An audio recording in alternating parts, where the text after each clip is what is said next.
Tak dali adat syid bitau tak dunia akhir maksiat membagau tat jeb-jeb tempat Kaabah ilahi anak jitempoh ya jitempoh ma butat ganje jino dum di Aceh but langkanya ka terjadi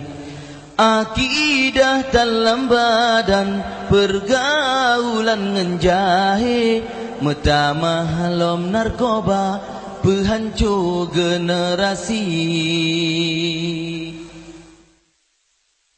na yang pegah dro Allah di Aceh nyawa kalahe pegah dro Nabi Isa di Aceh ka terjadi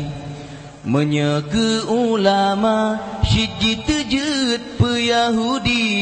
nyo pengikut daja hala darah tak semati nyo kan haba kegura haba nyo ka terjadi nyoban ka di Aceh syita preh-preh bala Rabbi bener jagaan nyawa pema dengan ayah bener peturi Allah ne pasawa iman lam dada bener karasikula sampehan jituri daya betan pebebah ane pergaulan jaga betul makut ke Allah azab tak urau tema be gara-gara anak Mesir lam nuraka pulam HP mememori rata sago nyantu kang pehancu tuha muda baca menyo pulam ngan pacubo hanji turi drone nalako asai megairah kamu agam syid metampo kan hanjit ne megaul tapi bene jaga dro lagi kun Islam bek kun syaitan peturut dro kasih dalam maksiat beli tiup but dunianyo jak minta akhirat ke pangkai ke tanyo tawa tanyo yang katuha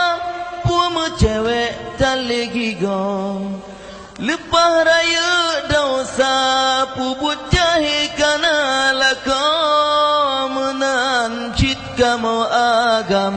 bek pemuda-muda ro anak kana lapan bek klep mata ngan kak putro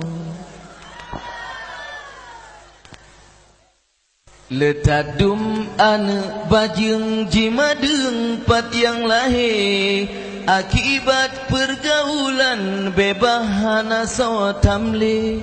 sidara ji angkut bengah seput hana pre-pre lage sure kemang jipu siang le agam baki pakan pomahan tam pakan yahan tanyang be kasetet agam kemang keprut untuk hainang tak